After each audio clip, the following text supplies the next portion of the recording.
Florida Governor Ron DeSantis announced a series of proposals to crack down on the use of what is known as environmental, social, and governance criteria in deciding how to invest state and local funds. Commonly referred to ESG, it is the favoring of investment choices that emphasize social and environmental responsibility alongside profits. That practice recently has come under fire from many Republicans who say it's just woke thinking dominating corporate boardrooms. Governor DeSantis called such investment policies elitist and discriminatory.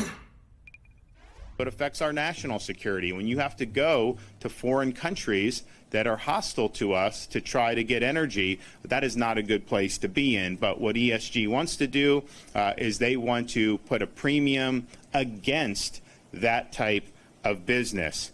It's also bad for our national security. When you're doing this stuff with ESG, you are increasing the costs that businesses have to comply with here in the United States. Well, what ESG says is, no, we're not going to do, even if it would do a better return, we're not going to allow you to invest in certain areas. You're not allowed to invest in oil and gas. You're not allowed to invest in disfavored areas. So they're constricting the ability of people to invest your money, and obviously that means you're going to not do as well as you otherwise could have. Sometimes people will try to say that you do better with this, but that doesn't make any sense. Financial Times notes at least 49 anti-ESG bills have been introduced across the country this year. Joining us now, business and finance editor for Semafor, Liz Hoffman, who her new reporting is titled The Backlash to the ESG Backlash, is here. Liz, it's so great to have you with us. We really want to bore into this, but first, let's take the topic of ESG. And for an audience who may not know in shorthand, what is it exactly and what is it not? It's one of those things where the, perhaps like CRT, where the acronym has become something more than the sum of its parts. But, I mean, it stands for Environmental, Social, and Governance Criteria for Investing. You might think of it as green investing or sustainable investing. The problem with ESG is that it means different things to different people. The E people have a pretty easy time getting their arms around, regardless of how you feel. It's mostly about carbon emissions and pollution and things like that. The S is quite problematic, I think, because for a lot of people, it's sort of shorthand for taking care of employees. For some people, it has to do with sort of what we call the culture wars. You saw sort of the problems that Disney had kind of stepping in and out of that story last year. And so it has become a little bit of a boogeyman for everyone. And basically, nobody likes it as it currently stands. So what is Governor DeSantis, for example? He's been the loudest critic. What is his specific objection in Florida, for example? His specific objection in Florida largely has to do with cultural issues, right? If you remember back to last year, Disney the CEO Bob Chapek was under some pressure to take a position on the what was called the Don't Say Gay bill, but the sort of educational measures in Florida. He decided not to, and then he decided to, and it turned into kind of a mess, frankly, for Disney. But the upshot for Ron DeSantis is he said to Florida's most important corporate citizen, we don't want you. We don't want your money. And it became very politically advantageous, I think, in the moment for the governor, but a real problem for Disney. Now, Joe, here's the problem. The piece is titled Backlash to the Backlash, and here's what we're talking about. In Indiana, for example, the budget office found that a bill forcing state pensions to divest from these kind of funds would cost the state $6.7 billion over the next decade. Retirees would have to put more from their paychecks to make up the difference. $6.7 billion in Indiana. I got to say, Liz, I read your article. I was just dying laughing. And I was dying laughing because these idiots that are running around trying to own the libs are shooting themselves in the foot. I mean, you look at what happened in Texas. They were going to do the same. But going after BlackRock and saying, oh, we're not going to invest in BlackRock because they're too woke. That's kind of like saying, I don't like Tom Brady. I don't like the shoes. And his politics may be a little quirky.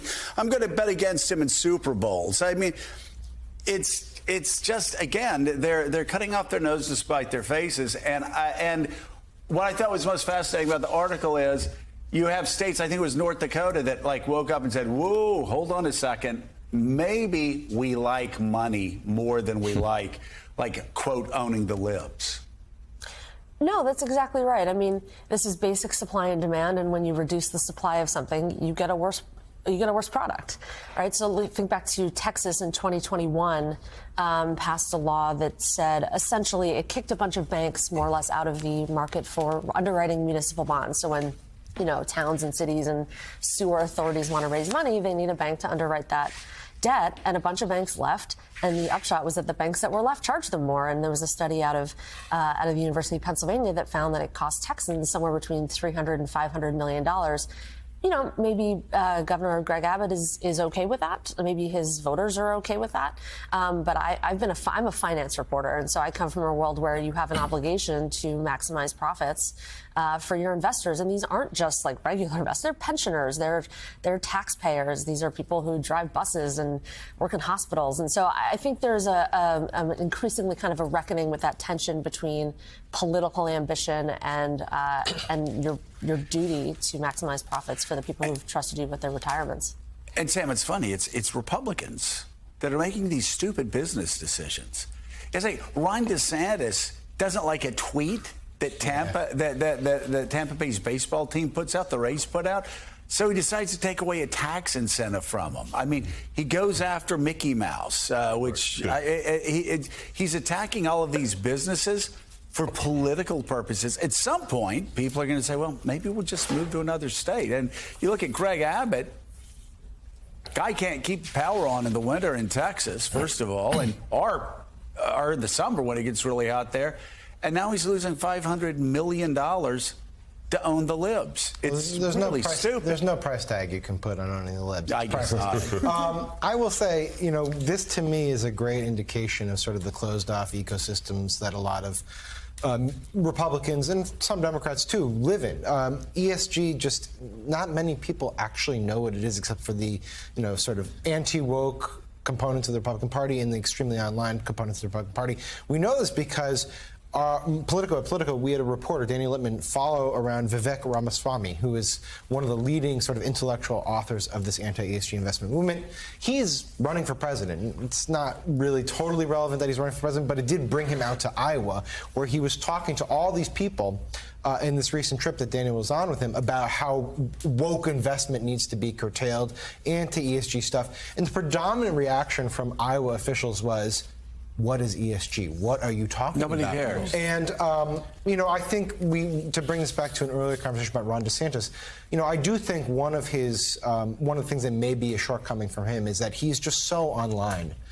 He is a lot of what he does is driven so much by the online conversation.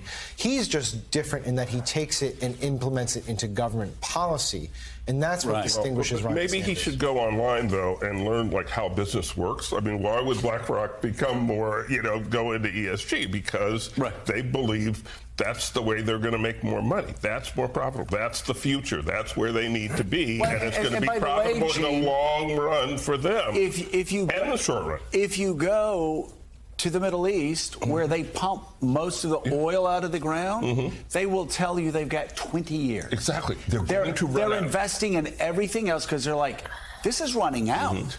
We have 20 years. We've got to diversify. This was the future like 40 years ago. It's not the future anymore. So they make these choices. It makes a lot of sense for them. But again, the Republicans are so short-sighted here because, as Sam said, it doesn't make any good political sense because most people don't care about it.